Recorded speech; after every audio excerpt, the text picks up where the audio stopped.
mpaka nikafikia upeo uongozini katika eneo bunge, singekuwa nimefikia hapo.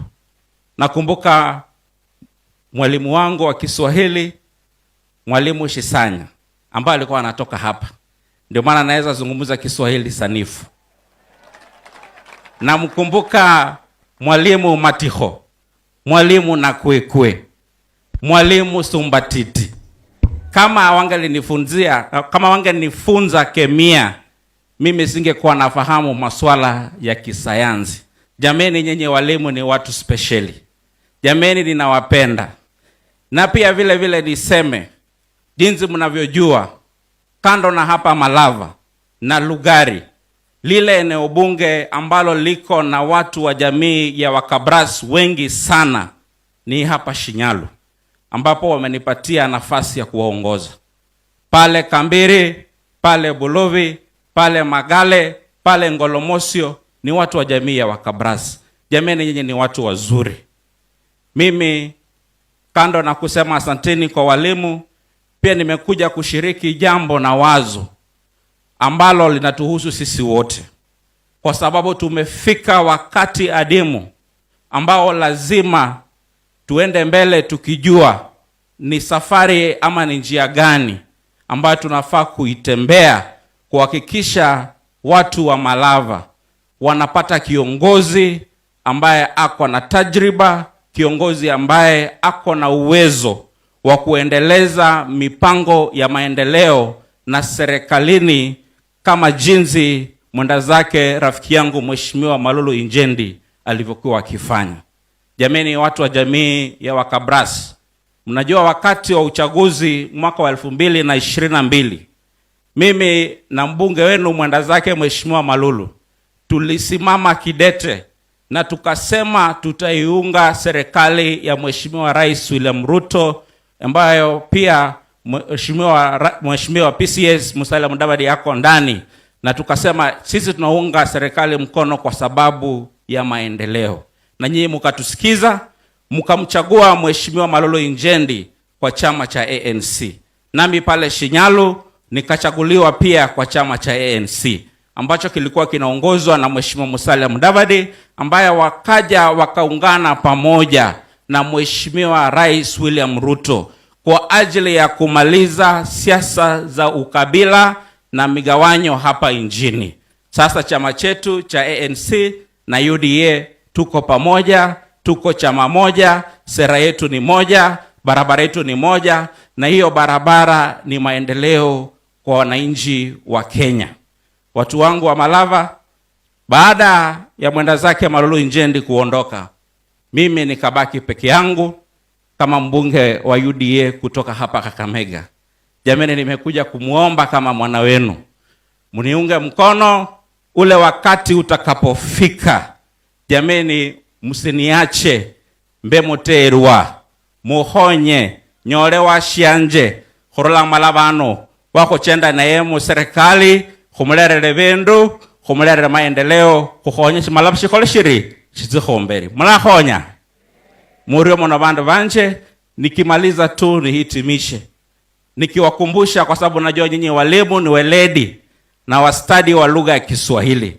Kuna msemo ambao unasema ukipanda pantosha utavuna nini? Basi watu wa Malava muwe werevu. Mimi nawaomba ile mbegu ambayo mtaipanda pale mbele iwe mbegu ambayo itatupatia kiongozi ambaye atashirikiana na sisi wote na PCS na hao ma-PS ambao wako hapa kuhakikisha masuala ya walimu yanatetewa vikamilifu pale bungeni, na pia kwa mkongamano nyingine yoyote ambayo masuala ya walimu yanajadiliwa. Awe kiongozi ambaye atatusaidia tusukume hii serikali yetu ambayo tunaipenda kuhakikisha hata mishahara ya walimu inaendelea kuongozwa. Awe kiongozi ambaye atahakikisha ile mipango ya ile barabara ya kutoka hapa Malava Samiti mpaka kule na Baholo inakamilika. Hiyo ndio mipango tuko nayo, na mimi wacha nisiwachoshe kwa mambo mengi, kwa sababu kiongozi wetu yuko hapa. Mwana weru, mwana wa Ana, PCS, mulina wa Rais William Ruto alihano. Nukozo kuipanga inyuma kala Khobola mwaka kwa 27 khande mukhonye watasera khuinzelende mwami William Ruto ikasi ili mbele wako chesanga nukotoka 32 khobe ni singulu khobe nende buluyali khobe nende miendo misikolo nukhutsa khukwane mbele ya khole khorina khukure khola la bandu banje khwako matititi bolanganya sa khola rina nyasa khola rina. Asanteni.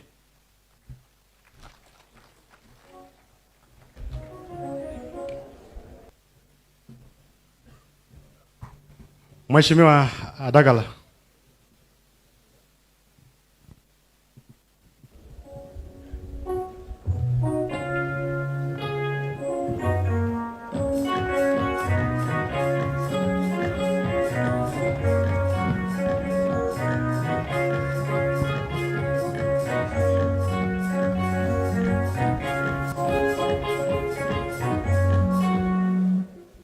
Abarasi mlembe. Walimu habari zenu. Bwana Yesu na asifiwe. Bwana Yesu na asifiwe. Muli balamu? Muli moyo? Musangalile? Asanteni sana. Kwa wale ambao mnijui, naitwa Dagala, mbunge wa county Vihiga Mama. Na nimekuja hapa na viongozi wenzangu tukiongozwa na Prime Cabinet Secretary, PSS wetu, Dr. Amolo and Ambassador Bitok and all other leaders including national and county government officials. Tumekuja kukana walimu. Walimu ndio wale walezi. Walimu wanatoa ujinga kwa vichwa zetu. Mimi nikiwa hapa nimesimama kama msichana wa mwalimu. Na huyo mwalimu alifunza miaka zilizopita hapa Kabarasi. Na akaenda karudi kule Hamisi. He's a retired teacher and he's not tired. Pia mi wacha niringe vile mwalimu Mheshimiwa Ikana ameringa hapa, alifunzwa na walimu wa Kabarasi. Hata mimi nilifunzwa na Kabarasi. Nakumbuka mmoja, ni miaka mingi iliyopita, lakini nakumbuka mmoja alikuwa anaitwa Milikao, alikuwa anatoka sehemu hii. Si pia mimi nimefunzwa na Wakabarasi? Najivunia kuwa Mkabarasi pia. So we have just come. Mimi sina mambo mengi kama mama huwa anaongea tu mambo ya maendeleo, na sisi tunaendelea tu kusema maendeleo iendelee kukuja. Pia Somolo uko hapa, wakina mama wanataka wafanye biashara, wapate empowerment, wafanye biashara. Hawa walimu pia wasaidiwe wafanye biashara na kusomesha watoto wetu. Biashara mingi na kusomesha watoto, na wakiwa na security, all will be well. They'll be able to teach and they'll be able to move everywhere in a safe sub-county. That is Western region, if I may say. Nikikuja kwa jambo lingine, walimu hawa ndio wale watu wanaendeza nchi. Hawa ndio wanatufunzia watoto, wanatufanyia kila kitu. PS Ambassador uko hapa. Nimesikia wamelia hapa. Mama representative wao ameongea hapa. Yeye ni hatari. Nimemuona nikaona ni hatari. Amelia sana. Ni mwenzangu, unaona? Ako tu kama mimi. Sina maana hivyo.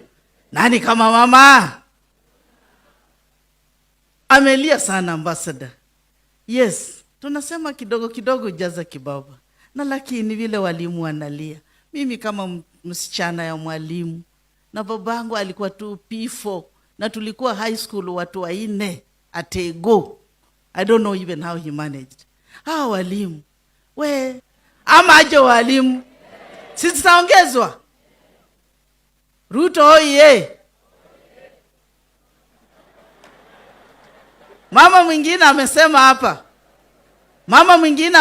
hapa.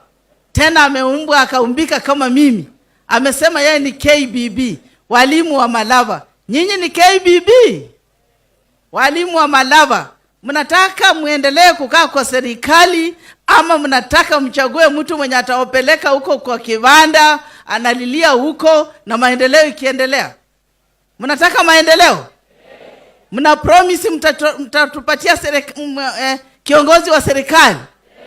Malulu alikuwa rafiki yangu, sisi tulikuwa tunatembea na yeye, tunaenda State House, sisi hatufungiwi mlango kama last time tulikuwa tunafungiwa. Siku hizi sisi tunaingia State House na tunaomba maendeleo. Mnataka western maendeleo ama mnataka siasa ya kurudi nyuma? Mnataka maendeleo? Malava mnasema forward ever, backward never. Mtasupport PCS? Mtatupatia kiongozi wa Kenya kwanza wakati inatangazwa? Malava oye! Ruto KBB!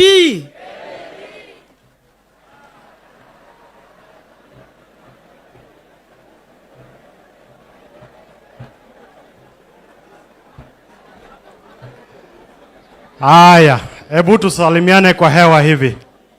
Walimu oye! Walimu oye! So first of all, Your Excellency, let me also take this opportunity to acknowledge the senior government officials that have accompanied you to this important forum. And may I just wave back to these senior government officials. Asanteni sana, you may take your seats.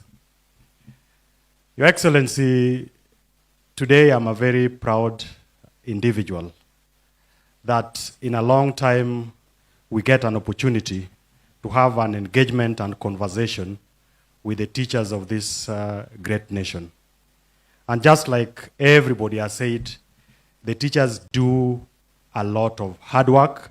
They do a good job, because without the teachers, we probably would not have the country here and many other teachers across the country. And for that, I must commend you for the wisdom and the decision that you took to come and engage the teachers. And also the courtesy you extended to me to accompany you to have a conversation with these teachers. So first of all, allow me to speak to matters that are related to the issues under my docket, which is internal security and national administration. Some of the speakers here spoke to a number of issues.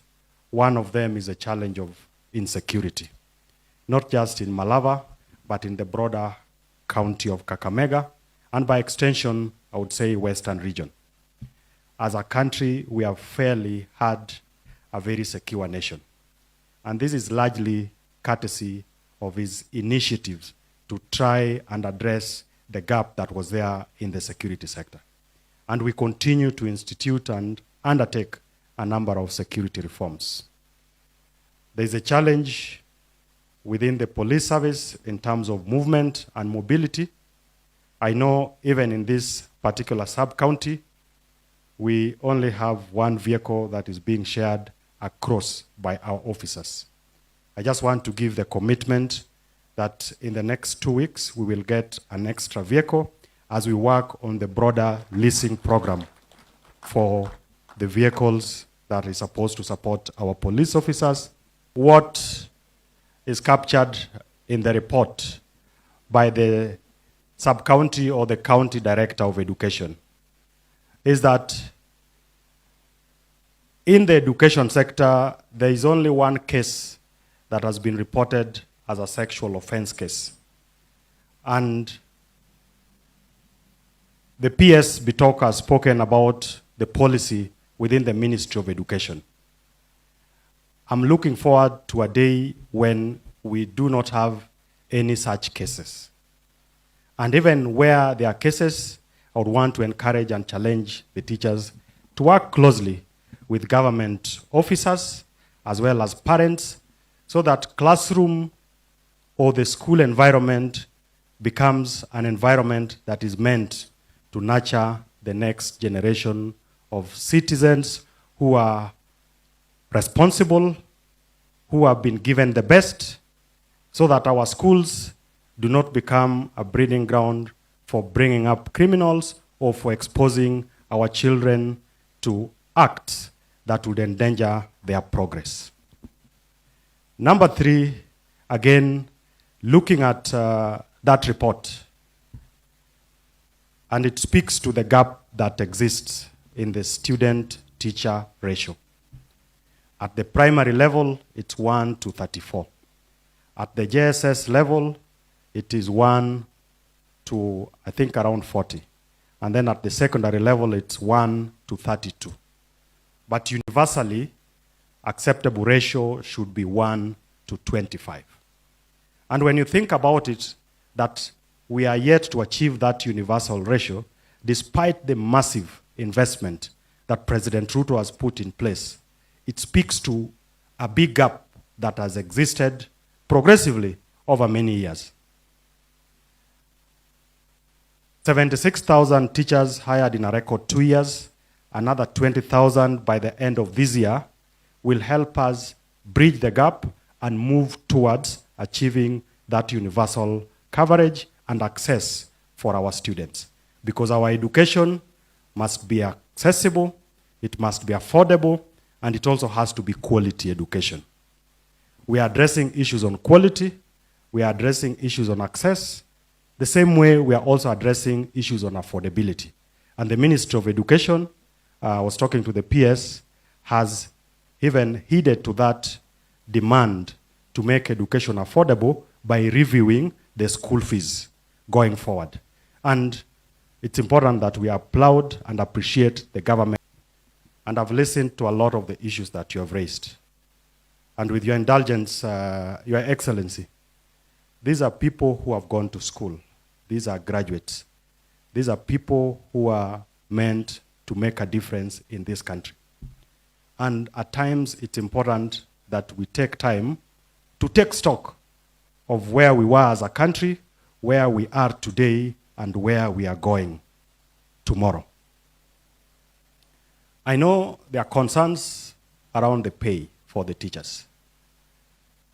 There are concerns about infrastructure for our learning institutions.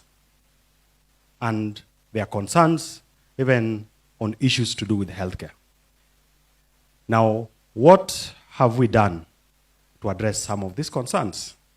In terms of access, we have hired more teachers and we continue to hire more teachers so that our learners can have the best experience. On infrastructure, the PSB talk has talked of the number of classrooms that have been built, 23,000 in the last 2 years.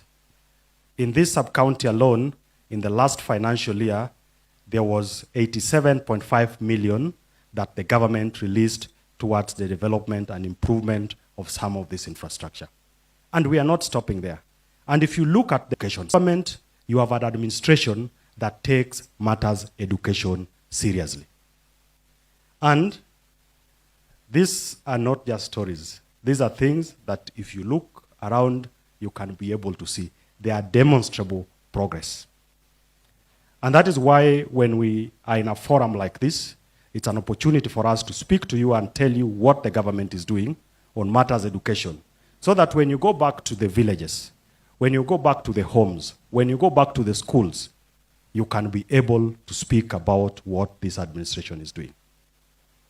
So that when people say that there is nothing that has happened in this country, specifically on matters education, you have something to say about it.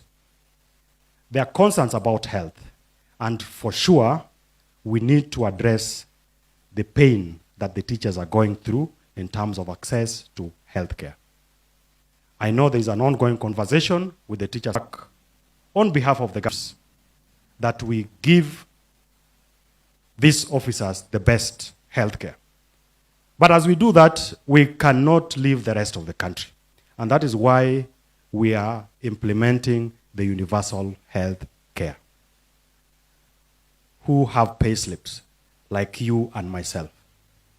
But let's look at the bigger picture.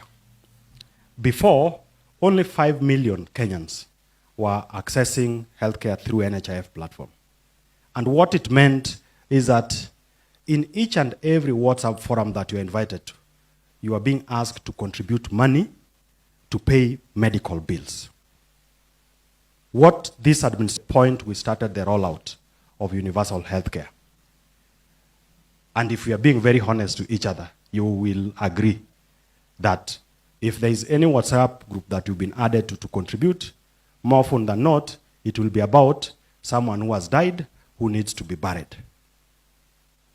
We are having less and less of cases of being asked to contribute 5,000, to contribute 10,000. And we must look ourselves not in isolation. We have the advantage that we have at least a job, each of us. There are many Kenyans who don't have a job, and we must carry them along. Now, what is the government also doing to address the gap of those who don't have jobs? For the first time, this administration has a very deliberate program on job creation. There's a conversation about the housing levy, which is meant to help us build affordable and social houses. And I would want you to look at this not just as houses for people to live in. And for someone who probably is teaching or is living in Kabras, you may not have the challenge of housing. But you have 6 to 7 million Kenyans who live in informal settlements, who don't have a toilet, who don't have water, who don't have electricity. And the number is growing. So, just give me a minute to explain myself. What this is going to do is that it is not just going to give dignity to those who need decent housing, but we are also going to create jobs with this program. How are we creating jobs? Today, as a teacher in Malava, uko na kijana anafanya engineering kwa university. Uko na kijana who is an architect. Uko na kijana ama msichana who is an interior designer. And for every one house that we build, we are creating 3 to 5 jobs. We'll get opportunity for those who are plumbers, for electricians, for masons, for interior designers, even for accountants. Become completely new ecosystem for creating more jobs. And what do we achieve with this? We will increase the number of those who are pay slip carriers, initially from 3 million to 6 million, so that the pressure on a few people, a few of us in this tent, carrying the load of so many people will go down. As it is today, 3 to 4 million Kenyans are carrying the weight of over 55 million Kenyans. President Ruto is opening up the country and creating an opportunity for many more people to have an opportunity to have earnings so that we share in the load of building this country. Number 4.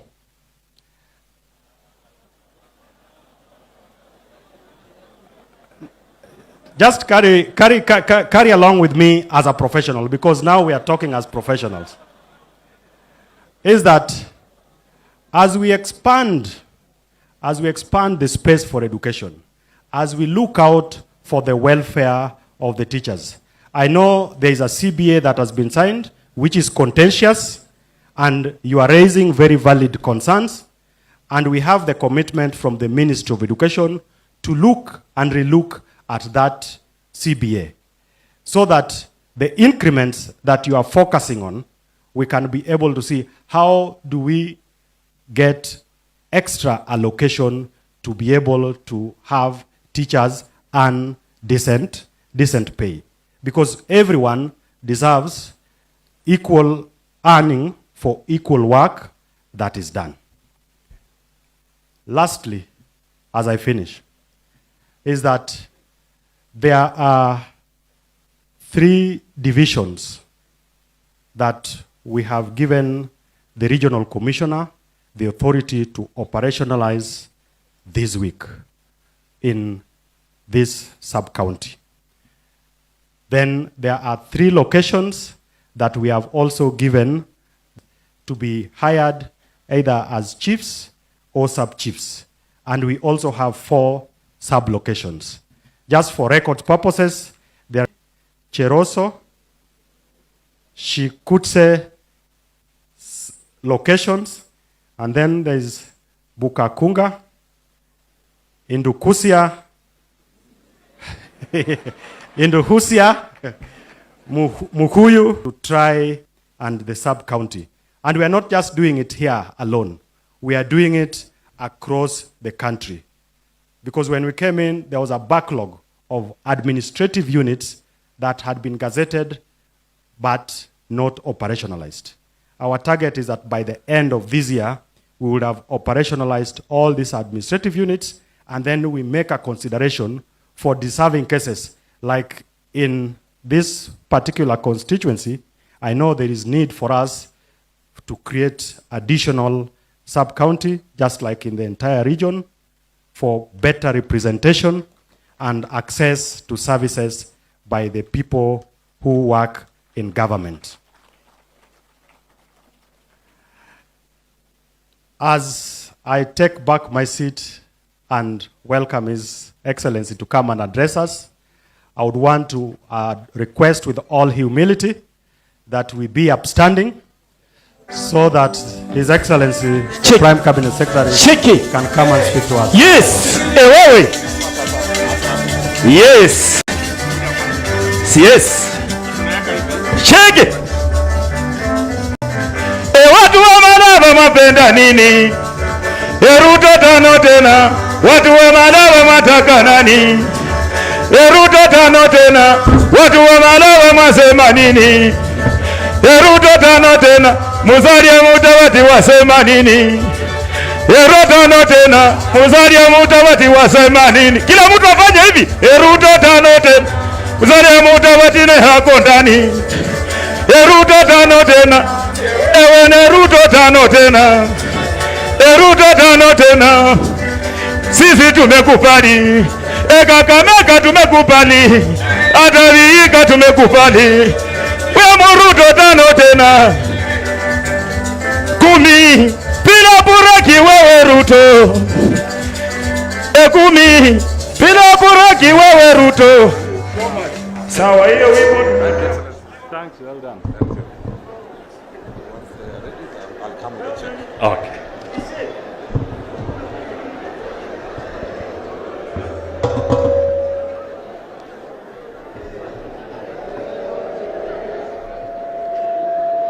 Malava hoye! Malava hoye! Muri baramu! Muri mwoyo! Winafire! Nufire genga makono iguru. Haya. Asante sana. Leo ni siku kubwa. It is a big day. A big day. And because of that, let me put my hat down.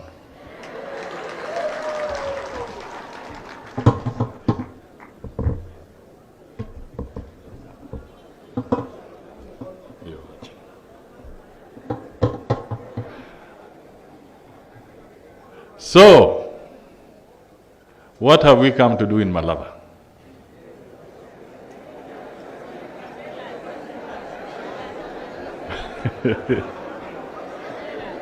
You want me to tell you? Yes. All right. Maybe before I speak, I don't know whether I can manage. Can I beam something on this screen? Am I capable of beaming something, Joshua? Can I? Who is doing that beaming? There is a quotation by Albert Einstein. Can you put it here?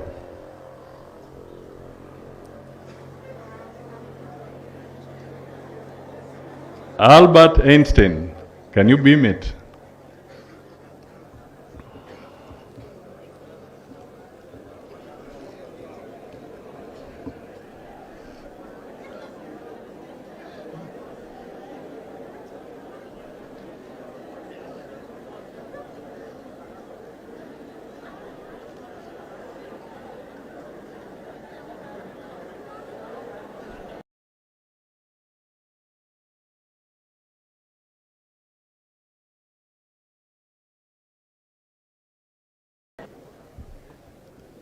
I will do this today. I have 2 people or 3 as they prepare, I just want 3 people to come here for 1 minute each and stand next to me. I'm the timekeeper. I want Mr. Lunani, come here. As we wait for the beaming, I want Mr. Dan Amayo, come here.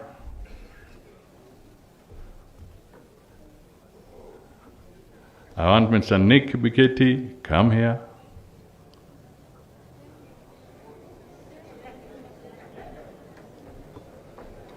I want Mr. Simon Indimuli, come here.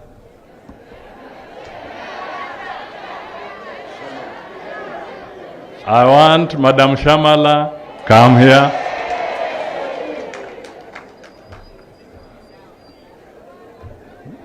Albert Einstein, note this.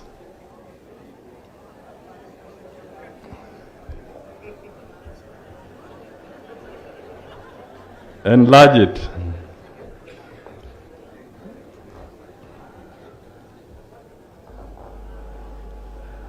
Okay.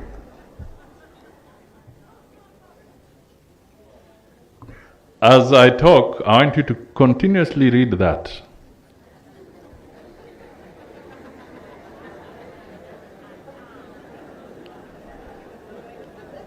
Isn't it? Read it and internalize it. I hope it's being beamed there also. Okay, it's a very short quotation while you listen. Mr. Simon Indimuli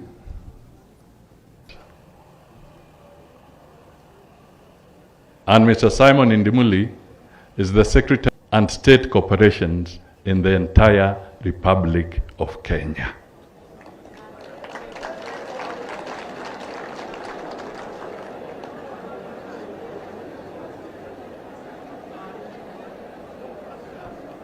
Oyonde. Mumbudi. I don't want him to speak, but you have seen him. Isn't it? And I've said he is in the executive office of who? He works with Felix Koske and the president.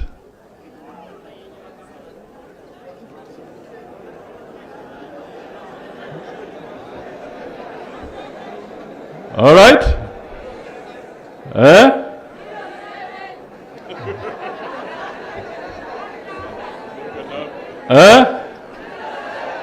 You want his number? He is here. If he has been hiding, he'll tell me why he has been hiding. All right? And I want to ask, which president am I talking about? I didn't hear. Which president am I talking about?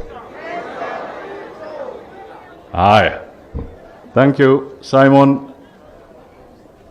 This good lady, she's called Hanifu Immaculate Shamal. She's born and bred in Kabaras. You want her to tell you? Yes. She is on the board of the Insurance Regulatory Authority.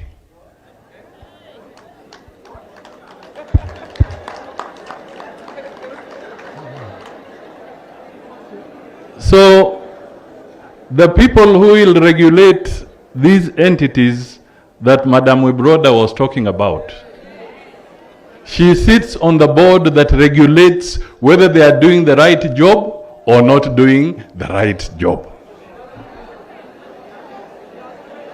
Sema Kiluya. Asomulu omwiwa mtali yingoni na makara. Order signed by President William Ruto, Executive Order on the Organization and Structure of Government. There are 3 offices called Chief of Staff. all in the executive office of the President.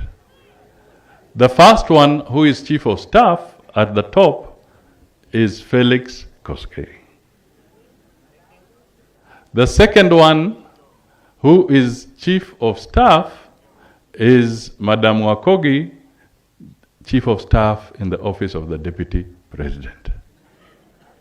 The third one, who is Chief of Staff, is Joe Busiega from Malava in the office of the Prime Cabinet Secretary.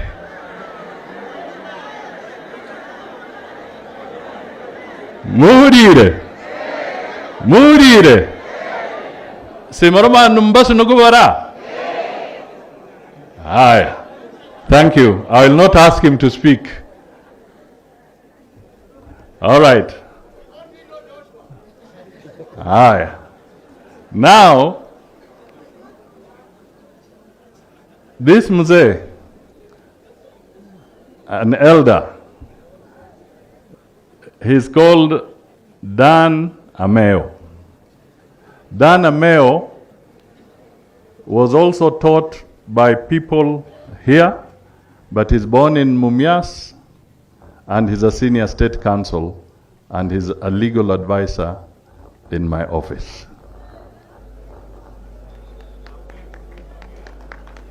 He'll not speak, I just want that. And I'll tell you why I'm bringing this on the table. Yeah? Then, this gentleman here, Kelvin Lunani, is from Busia, Hapa. Busia, and he is the national vice chairperson of the UDA party.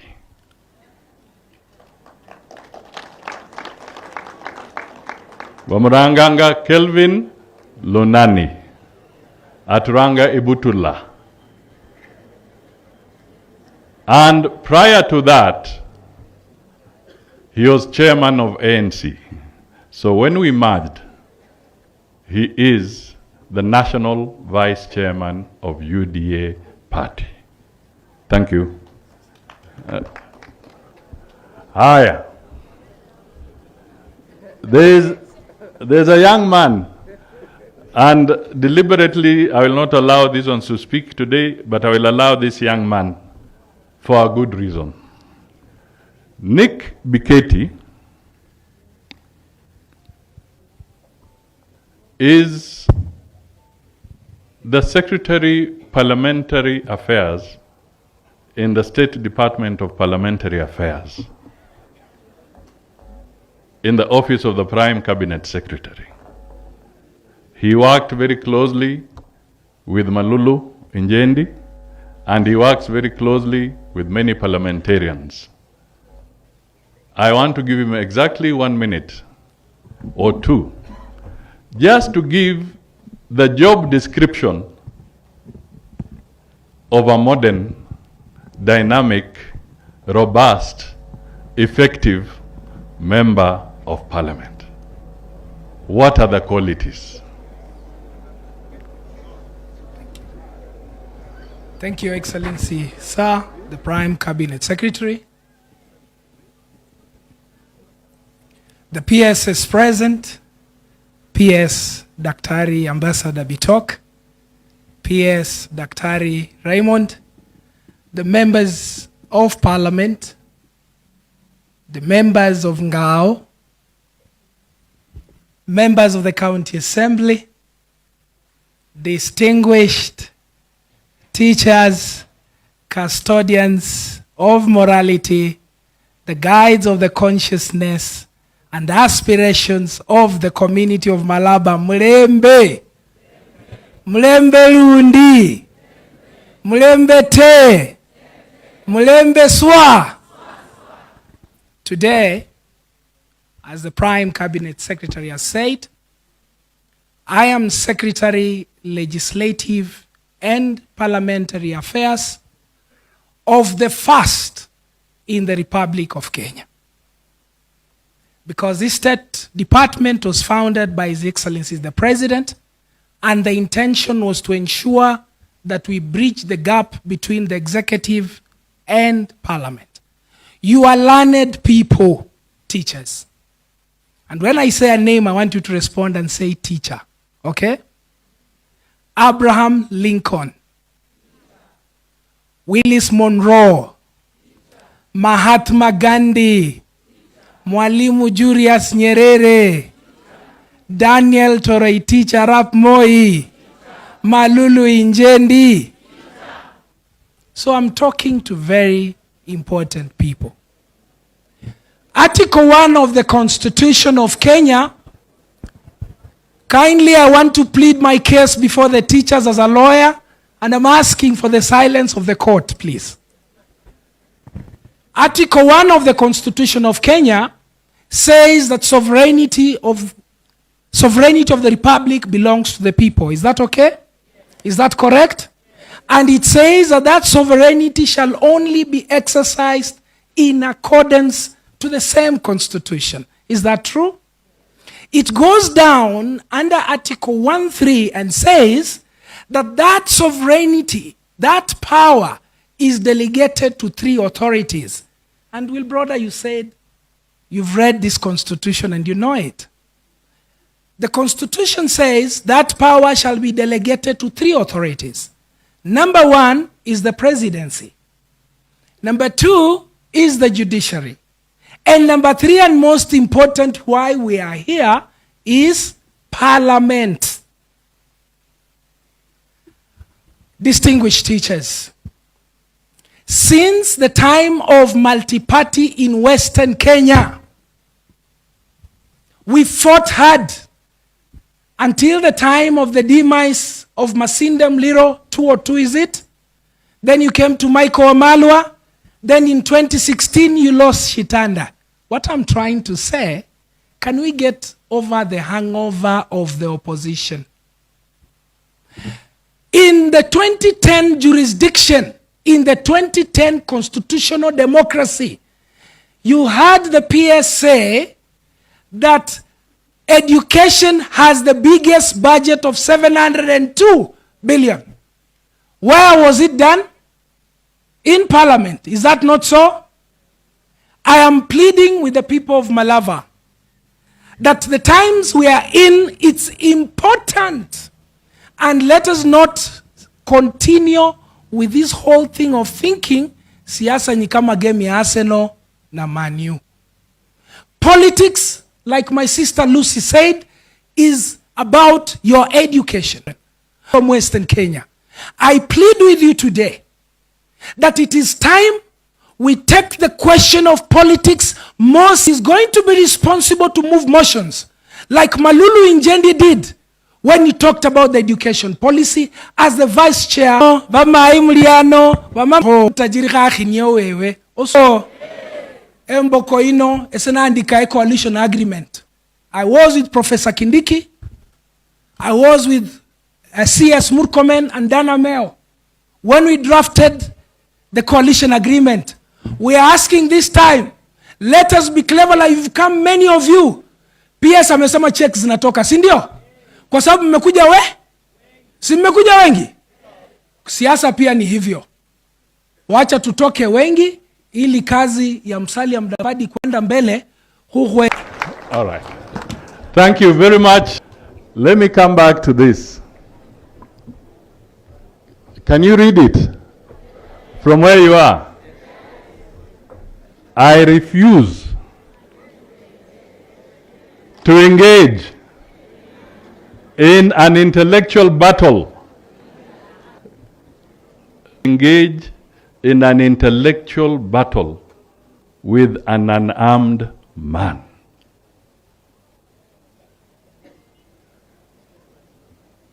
Albert Einstein. I am here because you are teachers. I am here because you shape up people. So I am talking to people who are intellectually armed. Moromako bandu bageri.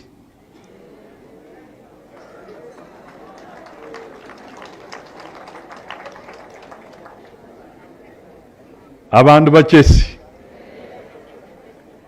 Abandu bakusoma. Abandu bigiza abana betu. So,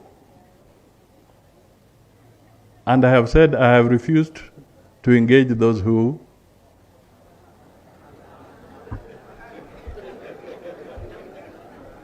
I have come to engage you, isn't it? Why have I come to engage you?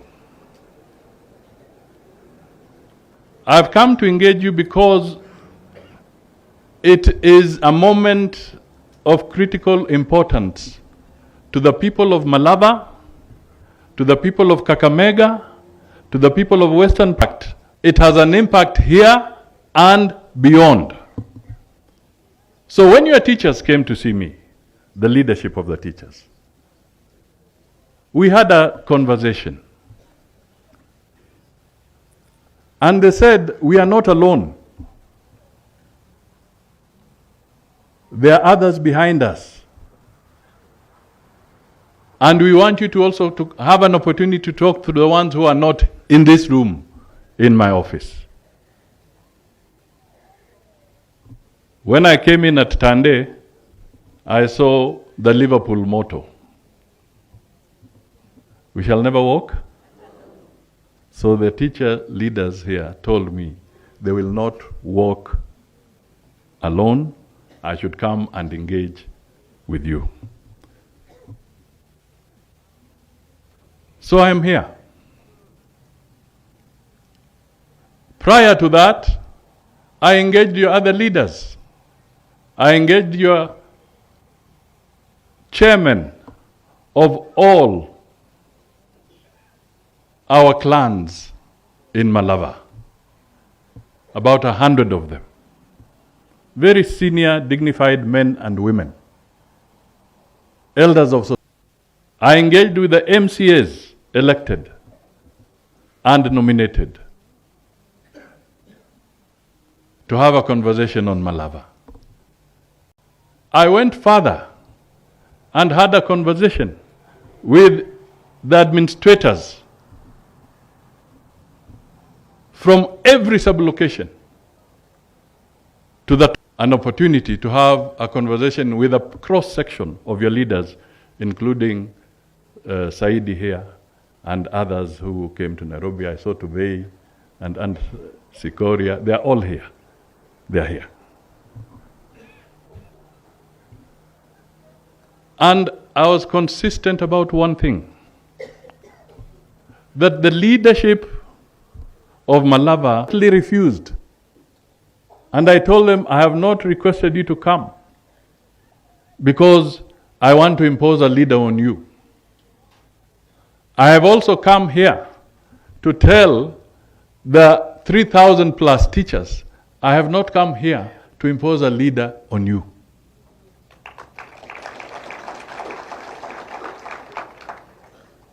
So if you are waiting for me to pronounce the name of a candidate, you will wait for a very long time. What leadership does Malava deserve?